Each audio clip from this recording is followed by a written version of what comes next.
14. Solo en América. Cuando Jonathan J. Pollard, de 31 años, y su esposa Ann Anderson Pollack, de 25, fueron arrestados a fines de noviembre de 1985 tras haber intentado inútilmente obtener asilo político en la Embajada israelí de Washington. El previsible estallido político centró su atención durante algún tiempo en una cuestión enojosa y explosiva: ¿opera el Mossad activamente en Estados Unidos? Oficialmente el Mossad aseguró que no y 1000 veces no, en absoluto. En realidad, a los Qassas les está incluso prohibido llevar pasaportes falsos o usar falsas personalidades norteamericanas en su trabajo. Tan delicada es la situación entre el Estado de Israel y su mayor y más importante partidario. ¿Cómo explicar entonces lo sucedido con los Pollard? Fácilmente, él no formaba parte del Mossad. Ahora bien, había estado recibiendo $2.500 mensuales desde comienzos de 1984 de una organización llamada Liskal X-Ray Mada Olakam, las siglas hebreas del Gabinete de Asuntos Científicos de Enlace del Ministerio de Defensa, y estaba haciendo desaparecer documentos secretos que entregaba en el domicilio de Irit Erb, secretario de la Embajada israelí. La CAM estaba entonces dirigida por Rafael Eitan, quien negó públicamente que existiera cualquier relación entre ellos, pero se trataba de un antiguo Qatsa del Mossad que en 1960 había intervenido en el secuestro de Adolf Eichmann en la Argentina. Pollard, un judío que trabajaba en investigación en el Centro de Apoyo de la Inteligencia Norteamericana de Sweetland, en Maryland, cerca de Washington, formaba parte del Servicio de Investigaciones Navales.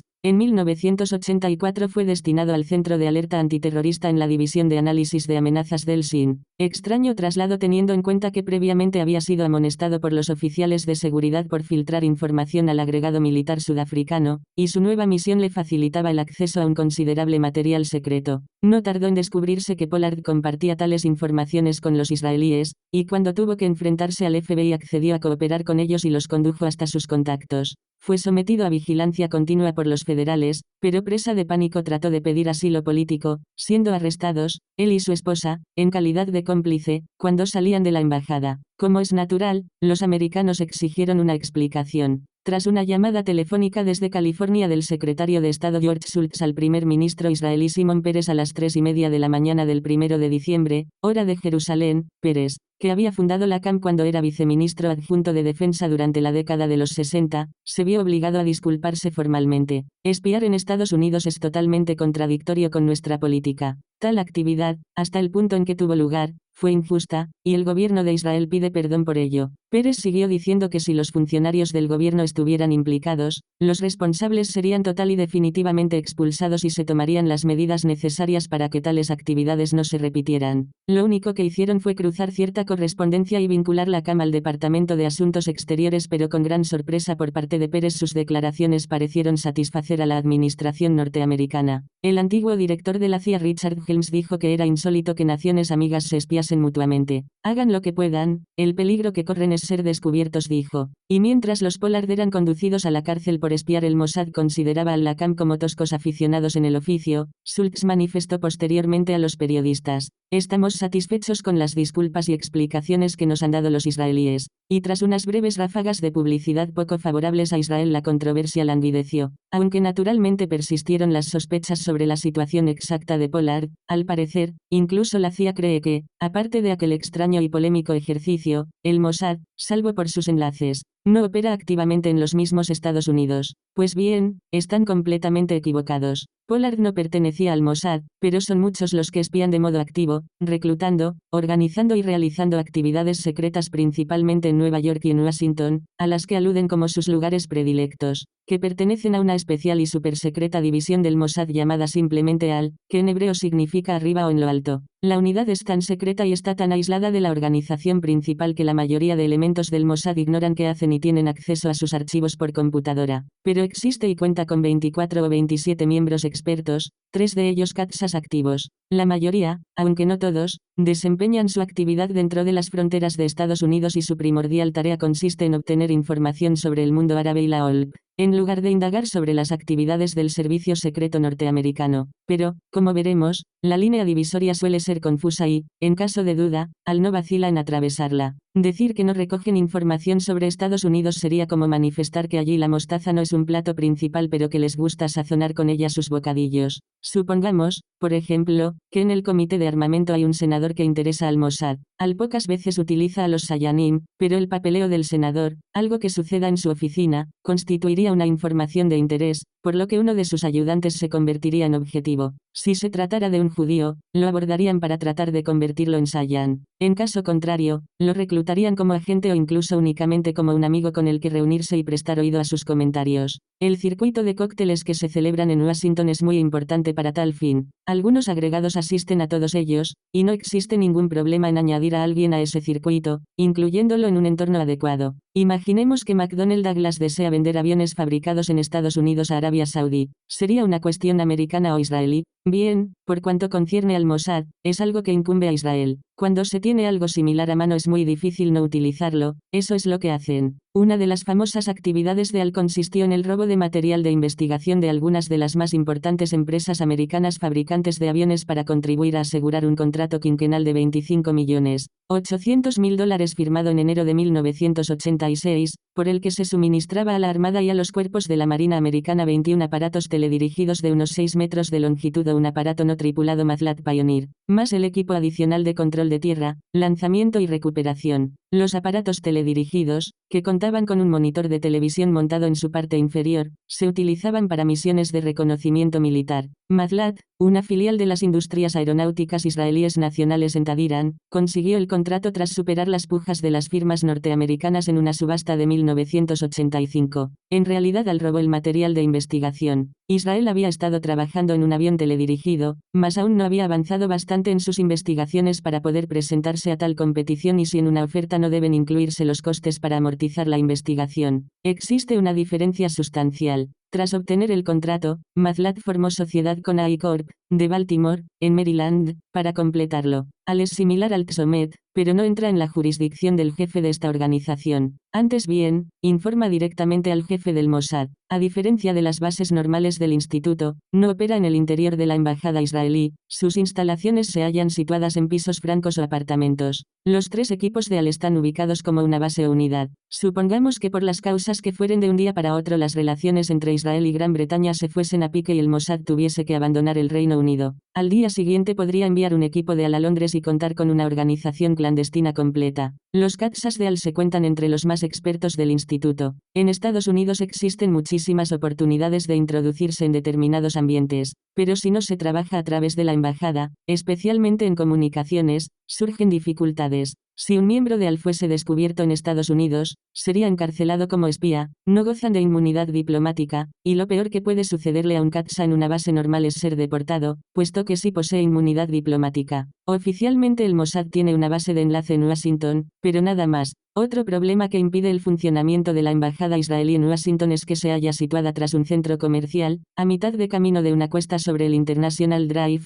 con pocas cosas en torno, salvo la embajada jordana, que se halla más arriba de la colina y que domina la perspectiva de la embajada israelí, localización en realidad poco propicia para realizar actividades clandestinas. Incidentalmente, y pese a los rumores que circulan en otro sentido, el Mossad no cuenta con una base en la Unión Soviética. El 99,99% de la información que recoge sobre el bloque oriental procede de interrogatorios positivos, lo que simplemente significa que entrevista a los judíos que emigran del bloque soviético y analiza y procesa dicha información. Con ello es posible crearse una perspectiva bastante buena de lo que está sucediendo en la Unión Soviética y atribuirla a una agencia de inteligencia que recoge activamente datos en el país. Pero era demasiado peligroso trabajar allí, y la única actividad que realizaban consistía en ayudar a salir a la gente, creando vías de escape y demás. Una organización independiente se encarga de ello bajo los auspicios del Mossad, se llama Nativ, que significa sendero o pasaje en hebreo. La información del bloque oriental tiene un excelente valor de cambio. Por ejemplo, la información por radar de los daneses contribuye a ofrecer una imagen de conocimiento. Los americanos no comprenden cuánta información obtenemos a través de la OTAN, información que puede ser manipulada para presentar una imagen mucho más vívida. Sin duda que en la era pre-Gorbachov las fuentes de los medios informativos soviéticos no eran muy importantes, pero siempre podían conseguirse datos por los rumores y comentarios que se oían, incluso sobre movimientos militares.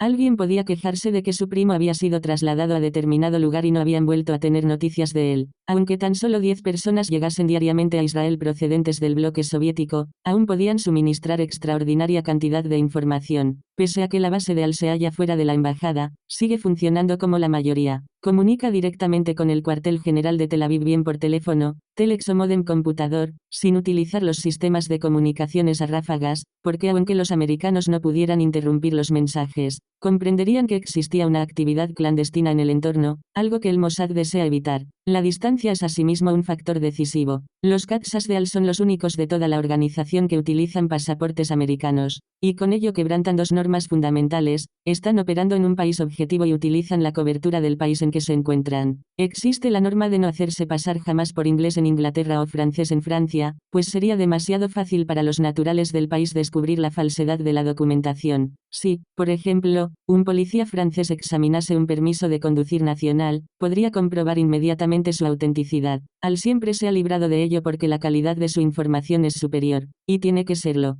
Uno no quiere ser capturado en territorio enemigo por temor a ser fusilado. En Estados Unidos, el país que más simpatiza con Israel, nadie querría ser descubierto por temor a que fusilasen a su patria. El FBI probablemente sospecha algo de vez en cuando, pero, en realidad, no sabe nada. La siguiente historia me la contó Uri Dinure, en cierta ocasión mi instructor de NACA, que había estado a cargo de la base de Al en Nueva York. Dinure había intervenido activamente en una operación que afectaba a la política internacional norteamericana, originando un grave problema doméstico al entonces presidente Jimmy Carter y suscitando cierto desagradable conflicto racial entre los judíos norteamericanos y los líderes de la comunidad negra allí residente. Si los americanos hubieran conocido el alcance y naturaleza de la implicación del Mossad, habrían peligrado e incluso roto las históricas y excelentes relaciones existentes entre ambos países. Echemos primero una mirada a 1979. El acontecimiento más trascendental de aquel año fue el resultado final de los acuerdos de Camp David de septiembre de 1978 en la estructura para la paz firmada por Carter, el presidente egipcio Anwar al-Sadat y Menahem Begin, primer ministro israelí. La mayor parte del mundo árabe había reaccionado airada y sorprendida contra Sadat.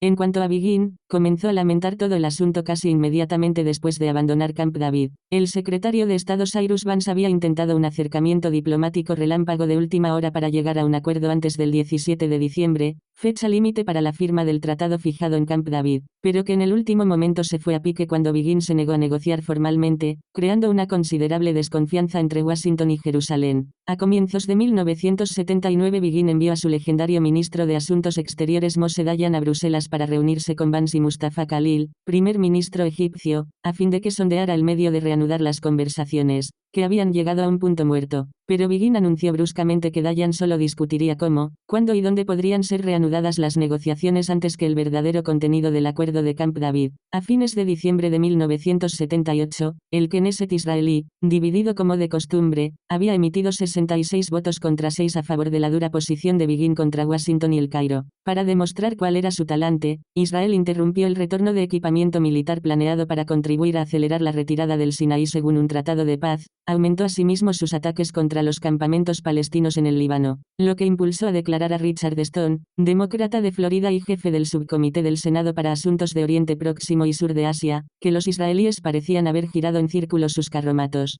Como consecuencia de las votaciones del Knesset, Begin telefoneó a los dirigentes judíos norteamericanos instándolos a que grupos pro-israelíes iniciaran una campaña de escritos y telegramas a la Casa Blanca y el Congreso. Un grupo de 33 intelectuales judíos, en el que estaban comprendidos autores como Saul Bellow e Irving Home, que habían criticado la antigua inflexibilidad de Begin, enviaron una carta a Carter en la que pedían el apoyo de Washington a la inaceptable posición de El Cairo. En febrero de 1979, con la esperanza de conseguir que se reanudaran las conversaciones, Estados Unidos pidió a Israel y Egipto que se reunieran con Cyrus Vance en Camp David. Ambas partes accedieron. Aunque Israel estaba molesta por un informe sobre derechos humanos que preparaba el departamento de Vance para dirigirlo al Congreso y que aludía a los sistemáticos malos tratos infligidos a los árabes en la orilla occidental y en Gaza. 2 semanas antes de que el Washington Post publicara dicho informe, carros de combate del ejército israelí se habían trasladado al amanecer a aldeas de la orilla occidental, donde destruyeron 4 casas árabes. El gobierno estableció asimismo una nueva avanzada, lo que presagiaba un asentamiento civil en Nueima, al noreste de Jericó, que sería el 51º en la orilla occidental, donde vivían unos 5.000 judíos entre 690 y 2.000 palestinos. En medio de semejante caos, Carter emprendió en marzo una misión de 6 días en El Cairo y Jerusalén. Pese a las fuerzas superiores que tenía en su contra, logró convencer a ambos bandos para que aceptaran un compromiso por escrito de Estados Unidos, aproximando más que nunca a la paz a ambas naciones hostiles desde hacía más de 30 años. El precio que Carter pagó por ello fue más de $5.000 millones de ayuda extra a Egipto e Israel durante los próximos 3 años. Dos de los mayores bloques de obstáculos habían sido las preocupaciones de una Israel carente de carburante por devolver a Egipto los campos petrolíferos que le había arrebatado en el Sinaí y, desde luego,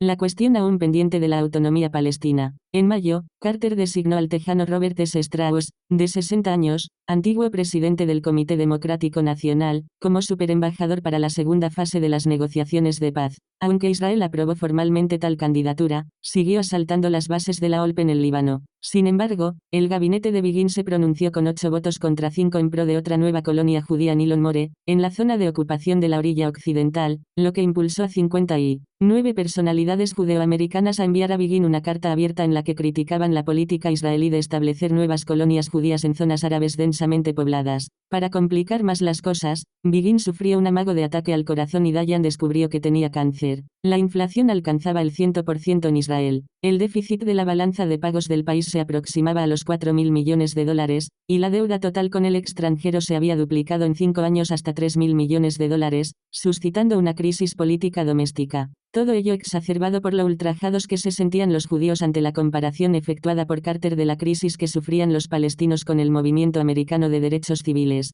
Tanto Sadat como Carter comenzaron a presionar a Israel para que aceptase un plan para la autonomía palestina. Los países árabes se inclinaban por un Estado soberano, independiente en la orilla occidental y Gaza, que ya constituía la patria de los palestinos allí establecidos, y los millones que se hallaban en la diáspora. Los israelíes se oponían totalmente a la noción de un Estado hostil, especialmente dirigido por Yasser Arafat, el cacique de la OLP, que se instalara en sus propias fronteras, y abrigaba sospechas de que la dependencia de Estados Unidos por el petróleo árabe inclinaba sus prioridades hacia los intereses de estos. En ausencia de Begin, que aún se estaba recuperando, Dayan intentaba dirigir el gobierno. En agosto, previno a Estados Unidos del riesgo que entrañaba el reconocimiento de la OLP por propiciar la ocasión de que se estableciera un estado de emergencia palestino totalmente independiente en la orilla occidental y en Gaza. Al final de una sesión tempestuosa del gabinete que se prolongó durante 24 horas, los israelíes votaron para advertir a Estados Unidos que mantuviera sus anteriores compromisos, especialmente la promesa de vetar cualquier intento de los estados árabes de alterar la Resolución 242 de las Naciones Unidas de 1967 en que se reconoce el derecho a la existencia de Israel, y amenazaron con retirarse de las negociaciones estancadas sobre autonomía si presionaban excesivamente para establecer relaciones con la OLP. Los israelíes estaban exasperados por el juego de poder orquestado, iniciado a comienzos del verano por Arabia Saudí, Kuwait y la OLP en un intento de conseguir llevar las cosas a su aire. Todo comenzó en julio cuando los saudíes elevaron su producción de petróleo a 1 millón de barriles diarios sobre una base de 3 meses, aliviando la escasez que provocara largas colas en las gasolineras de Estados Unidos durante mayo y junio. Además, la OLP había adoptado una postura conciliadora, por lo menos en público, confiando mejorar su poco favorable imagen en Occidente. Los diplomáticos cubaitíes en la ONU proponían un proyecto de resolución que supeditaba el derecho de Israel a existir, Resolución 242, al reconocimiento internacional del derecho palestino a la autodeterminación. El plan había surgido de una reunión celebrada en junio en que Fahd, príncipe de la corona de Arabia Saudí, había invitado a Arafat a Riyad y le había convencido de que estableciera mejores relaciones con Estados Unidos, comenzando por reducir las actividades terroristas, al menos durante algún tiempo. Kuwait se había dejado ganar por las habilidades diplomáticas, muy respetadas, de su embajador Abdallah Yaakov Bisara, que a la sazón formaba parte del Consejo de Seguridad de la ONU. Para apaciguar a Israel, los americanos rechazaron categóricamente su voto para cualquier proyecto que apoyase a un Estado palestino independiente, pero no excluyeron la posibilidad de una posible resolución más favorable destinada a afirmar simplemente los derechos políticos legítimos de los palestinos, ateniéndose a los términos de la Resolución 242, según los acuerdos de Camp David. Cuando el primer ministro egipcio Mustafa Khalil, en las negociaciones de autonomía celebradas en el Hotel Monte Carmelo que dominaba el puerto de Haifa, anunció que su país apoyaría una resolución de la ONU sobre los derechos palestinos, el ministro de Justicia israelí Shmuel Tamir acusó a Egipto de poner en peligro todo el actual proceso de paz. Inevitablemente, al Mossad también le preocupaba el curso de los acontecimientos, en especial por el creciente papel doméstico del ministro de Defensa israelí Eizer Weizman. El Mossad no confiaba en Weizman, antiguo piloto y segundo jefe de las Fuerzas Armadas durante la Guerra de los 6 Días, un comandante heroico, padre de las legendarias fuerzas aéreas israelíes. Lo consideraban partidario de los árabes hasta el punto de creerle un traidor. Su animosidad hacia él era ridícula. Aunque ministro de Defensa, no compartían con él ninguna información de alto secreto. Weizmann era un espíritu libre, la clase de hombre que aunque coincidiera con alguien en un asunto, disentiría por completo en cualquier otro, y que nunca se conformó con la línea del partido. Hacía lo que creía era correcto. Hombres así son peligrosos porque resultan imprevisibles. Pero Weizmann se había probado a sí mismo. En un país donde casi todos sirven a la patria, el servicio militar es importante. Por ello se acaba con un gobierno en el que el 70% son generales. La gente cree que no hay nada de malo en ello, en las personas que olfatean el olor de la pólvora. Incluso Begin y Dayan comenzaban a disentir. Dayan, históricamente laborista, había abandonado aquel partido para unirse al carismático derechista Begin, pero el modo en que ambos consideraban a los palestinos era completamente distinto. Dayan, como la mayoría de los laboristas de su generación, los veía como adversarios, pero personas. Begin y su partido, cuando se trataba de los palestinos, no los creían personas sino un problema. Dayan diría, prefiero estar en paz con esa gente y recordar las épocas en que lo estábamos. Begin diría, desearía que no estuviesen ahí, pero no puedo hacer gran cosa para evitarlo, son puntos de vista distintos. No es de extrañar que aumentasen las fricciones entre ellos. En medio de todo esto el Mossad había establecido sus primeros contactos con los cultivadores de opio de Tailandia. Los americanos trataban de obligar a los granjeros a dejar de producir opio y dedicarse en su lugar al cultivo del café. El propósito del Mossad era introducirse allí, colaborar con ellos en el cultivo del café y, al mismo tiempo, ayudarlos a exportar la droga como medio de obtener dinero para sus propias operaciones. Una de tales operaciones eran los continuos esfuerzos de Al en Nueva York y en Washington para entorpecer los propósitos árabes de obtener la ayuda norteamericana para que la OLP o los palestinos en general alcanzase un estatus más elevado a través de la ONU. Los israelíes, como es natural, no se sentían muy satisfechos con ello. Se habían producido constantes ataques a aldeas israelíes, matanzas, y vivían en un estado de perpetua amenaza, y aunque tales acciones se detuviesen momentáneamente, seguirían sintiendo lo mismo. Se comprobaban los bolsos en almacenes y cines. Si alguien veía una cartera abandonada en un autobús sin que apareciese su dueño, avisaba al conductor, que detenía el vehículo y lo desalojaba. Aquel que olvidaba un maletín en algún lugar sabía perfectamente que sería confiscado y destruido. Gran número de palestinos procedentes de la orilla occidental trabajaban en Israel. Muchos israelíes habían patrullado por aquella zona y sabían que los palestinos los odiaban, y aunque uno perteneciese a las izquierdas y pensase que tenían derecho a odiarlos, tampoco deseaba acabar hecho pedazos. Era habitual que la gente de la derecha expresara su desconfianza hacia los palestinos, pensaban que tratar con ellos constituía un círculo vicioso. Los izquierdistas podían decir, esperemos a que celebren elecciones, y la derecha respondería, olvídalo, elegirán a cualquiera con quien no querremos hablar, a lo que la izquierda añadiría, pero han anunciado un alto el fuego, a su vez. La derecha respondería, ¿un alto el fuego? No creo que los palestinos sean capaces de ello y al día siguiente estallaría alguna bomba y el de derechas diría, ¿lo ves? Ya te dije que no mantendrían el alto el fuego. Al operaba en Nueva York desde aproximadamente 1978, tratando de obtener información sobre las actividades árabes en torno a las conversaciones de paz propiciadas por Carter. En septiembre de 1975, el secretario de Estado Henry Kissinger había prometido oficialmente que Estados Unidos no reconocería ni negociaría con la OLP hasta que afirmara el derecho a la existencia de Israel. Primero el antiguo presidente Gerald Ford y luego Carter anunciaron que mantendrían aquella promesa. No obstante, los israelíes no estaban muy convencidos de ello. En noviembre de 1978, tras las conversaciones de Camp David, Paul Findley, miembro republicano del Congreso de Estados Unidos y del Comité de la Cámara de Asuntos Extranjeros, había transmitido un mensaje de Carter para una reunión que se celebraría con Arafat en Damasco, en la que este informó que la OLP suspendería sus actos de violencia si se creaba en la orilla occidental y en Gaza un Estado independiente palestino, con un pasillo que sirviera de enlace. Carter ya había exigido una patria palestina en 1977 y, en la primavera de 1979, Milton Wolf, el embajador estadounidense en Austria y destacado líder judío, se reunió con el representante de la OLP en aquel país, Issam Sartawi, primero en una recepción del gobierno austríaco y luego en un cóctel celebrado en la embajada árabe. Wolf seguía instrucciones de Washington al reunirse con Sartawi, pero no estaba autorizado para discutir ningún asunto importante. A mediados de julio, cuando Arafat fue a Viena para verse con Bruno Kreisky, canciller de Austria, y Willy Brandt, antiguo canciller de Alemania Occidental, Wolf y Sartawi celebraron una importante reunión para discutir las negociaciones. Cuando se filtraron noticias de ello, el Departamento de Estado dijo que se le había recordado oficialmente a Wolf que la política norteamericana era contraria a negociar con la OLP.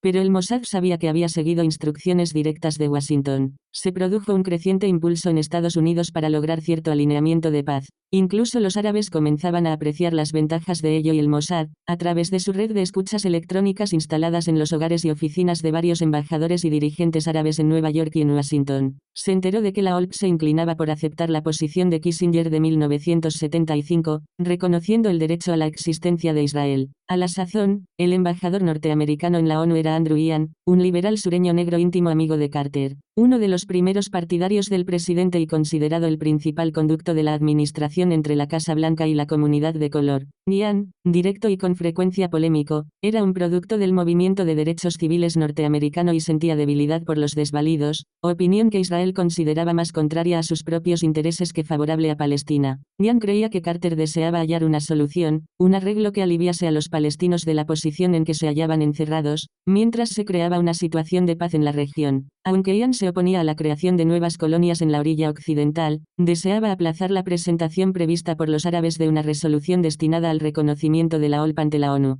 Se basaba en que aquello no conduciría a nada, por lo que era mejor elaborar una resolución menos rigurosa que pudiera por fin alcanzar el objetivo, pero que tuviese más posibilidades de ser aprobada. El embajador Kuwaiti Bisara, que era la fuerza motriz que impulsaba la resolución árabe, se hallaba en constante contacto con Zedil Aviv Terzi, representante no oficial de la OLP en la ONU. Como él tenía apartamentos alquilados por todo Nueva York y Washington y había instalado muchos ingenios de escucha, tuvo conocimiento de una conversación celebrada el 15 de julio entre Bisara y Ian, en el sentido de que los árabes no podían aplazar el debate del Consejo de Seguridad sobre la resolución, pero sugerían que Ian tratase aquel asunto con alguien de la OLP. Ian informó a Bisara que no podía reunirse con representantes de la OLP, pero añadió aún que tampoco puedo rechazar la invitación de algún miembro del Consejo de Seguridad para ir a su casa a charlar de negocios. Bisara, como es natural, se hallaba en el Consejo de Seguridad y Ian añadió que, además de ser incapaz de rechazar una invitación, no puedo vaticinar quién se encontrará en la casa. El 25 de julio de 1979 se recibía en el Mossad un cable procedente de Nueva York,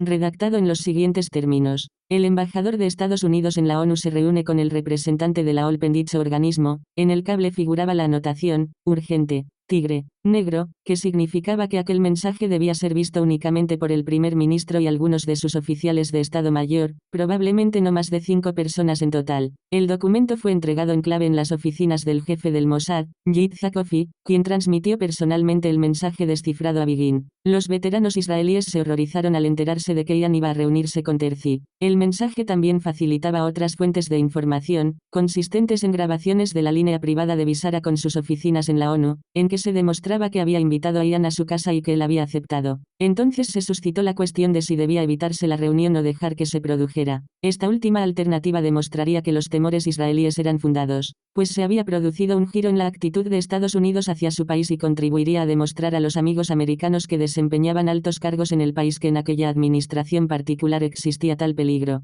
provocando por consiguiente un cambio a su favor, y evidenciaría que todo aquel proceso ponía en peligro la seguridad israelí. Por añadidura, de aquel modo conseguirían librarse de Ian, que demostraba ser una gran amenaza por su aproximación liberal y su actitud positiva hacia la OLP, tan inadecuada para las necesidades israelíes. El 26 de julio Ian, acompañado de Andrew, su hijo de 6 años, llegaba a casa de Bisara en la plaza de Beekman y los micrófonos de Al recogieron todas las conversaciones que allí se celebraron. Ian fue saludado por Bisara y el embajador sirio. Al cabo de 5 minutos llegaba Terzi, y mientras el niño jugaba solo durante otros 15 minutos, los 3 diplomáticos estuvieron charlando y parecieron convenir que la reunión del Consejo de Seguridad debía ser aplazada desde el 27 de julio al 23 de agosto, como así fue. Ian y su hijo se fueron inmediatamente. Al cabo de una hora el Al llevaba una transcripción completa de todo cuanto allí se había tratado a Uri Dinure, jefe de la base, que se hallaba a bordo de un vuelo del Al procedente de Nueva York con destino a Tel Aviv. En el aeropuerto le recibió Yitzhak Ofi. Como consecuencia del cable que le había precedido, la araña se tragó la mosca, y ambos entregaron directamente el documento a Begin, que Ofi leyó durante el trayecto.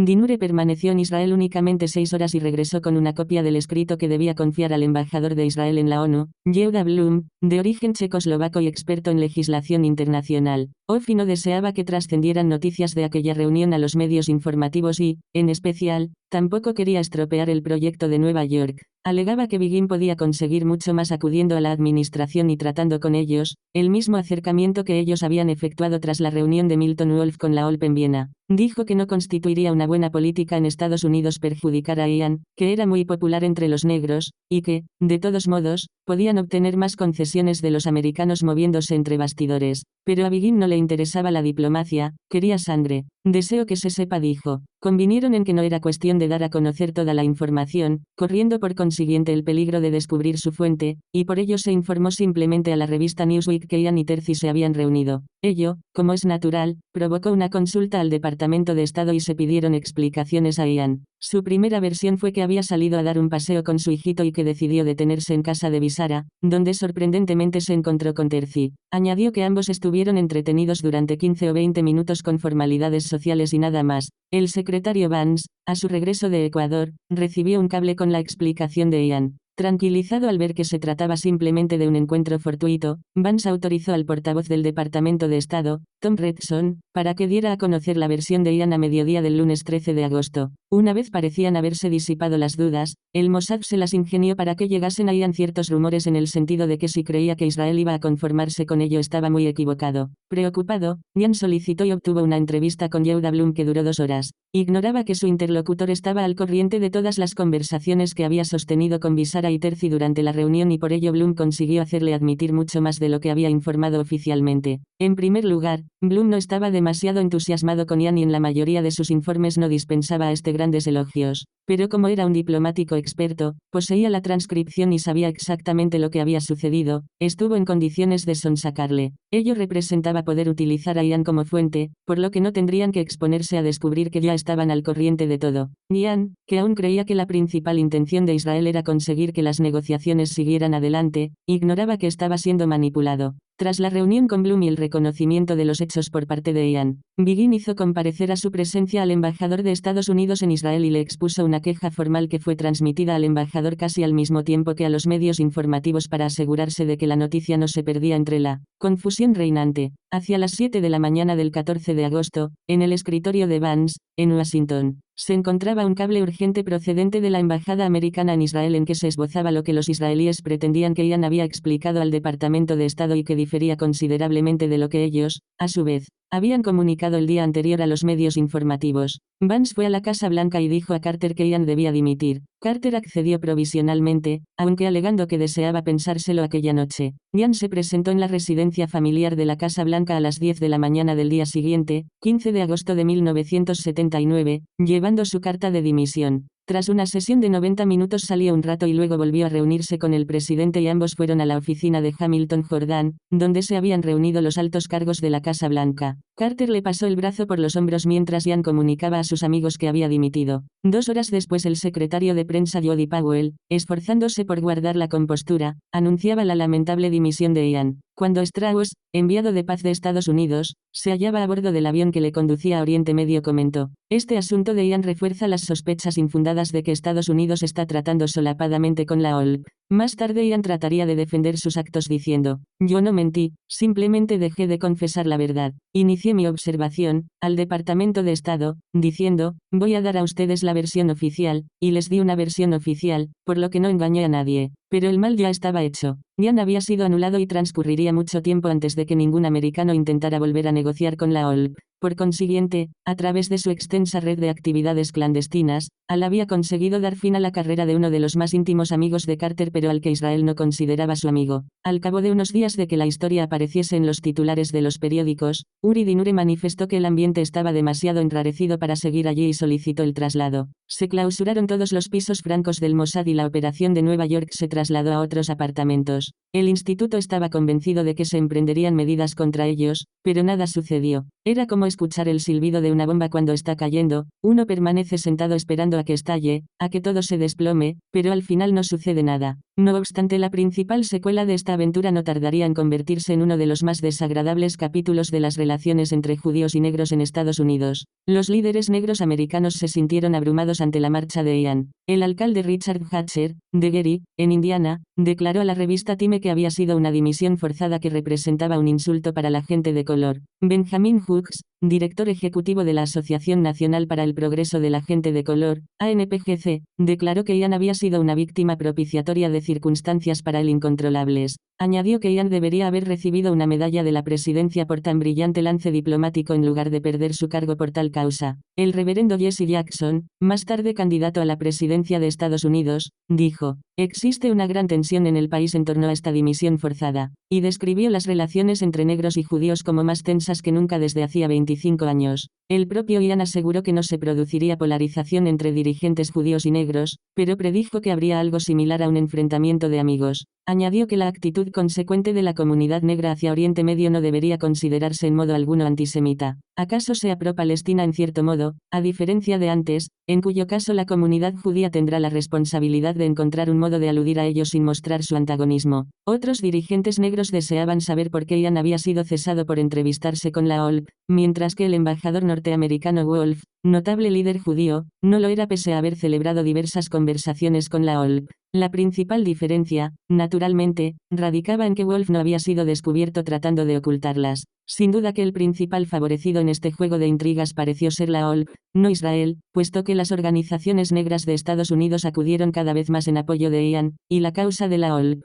hasta entonces ampliamente ignorada por los medios de comunicación, comenzó a disfrutar repentinamente de una atención más propicia. A fines de agosto, el reverendo Joseph Lowry, presidente de la Conferencia de Líderes Cristianos del Sur, se puso al frente de una nueva delegación que fue a Nueva York para transmitir a Terci su incondicional apoyo en pro de los derechos humanos de los palestinos, comprendido el derecho a la autodeterminación de su patria. Al día siguiente, en su reunión con el embajador Blum, el grupo manifestó: "No nos disculpamos por nuestro apoyo a los derechos humanos palestinos, al igual que no nos disculpamos ante la OLP por el continuo apoyo que siempre hemos dado al Estado de Israel". Se dice que Blum respondió: "Es ridículo compararnos con la OLP, sería como parangonar a unos criminales con las fuerzas del orden". Una semana más tarde, un grupo de 200 líderes negros americanos se reunía en el cuartel general de la ANPGC en Nueva York y declaraban: Algunas organizaciones de intelectuales judíos que anteriormente se habían identificado con las aspiraciones de los negros americanos, se han disculpado por el status quo racial. Los judíos deben mostrar ahora más sensibilidad y estar preparados para celebrar más consultas antes de tomar posiciones contrarias a los intereses de la comunidad negra. Un grupo de 11 organizaciones judías respondieron: "Con pesar e irritación tomamos nota de estas declaraciones.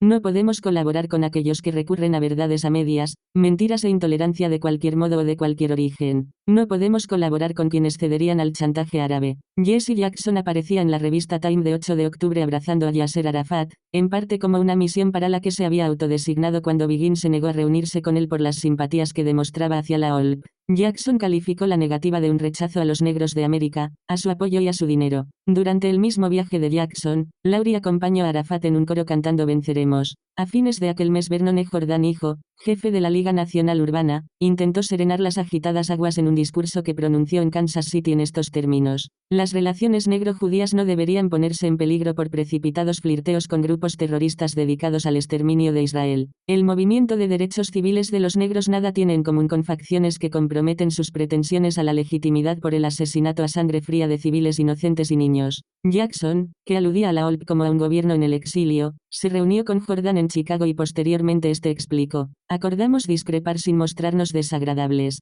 No sucedió lo mismo con Moshe Dayan. En octubre de 1979, cansado de la política de línea dura de Begin en su trato con los palestinos, Dayan dimitió precisamente en plena reunión del gabinete un domingo por la mañana, dejando que aquel se hiciera cargo personalmente del Ministerio de Asuntos Exteriores. En entrevista posterior con Dean Fisher, jefe de la agencia de Time en Jerusalén, y David Halevi, corresponsal, Dayan manifestó: "Los palestinos desean la paz y están dispuestos a cualquier clase de acuerdo. Estoy convencido de que podría conseguirse. Tal vez sea así, pero él no viviría para verlo". Toda esta cuestión dio paso a otras operaciones en las que se recogió información de senadores y congresistas, porque casi parecía que se había recibido aprobación para ello. Sin duda que debían de tener alguna idea sobre las implicaciones del Mossad, pero nada sucedió, no se dijo nada. En el juego de la inteligencia, cuando se ve actuar a alguien se desvía la mirada, incitándole así a intentar algo más audaz hasta que uno se vea obligado a golpearle en la mano o en la cabeza, donde primero se alcance. Al debía de haber recogido las grabaciones de las distintas casas, obteniendo datos del Senado y el Congreso, realizando acercamientos, mezclándose, reclutando, obteniendo copias de documentos, abriendo la misteriosa valija diplomática, en resumen, efectuando todas las operaciones generales de una base.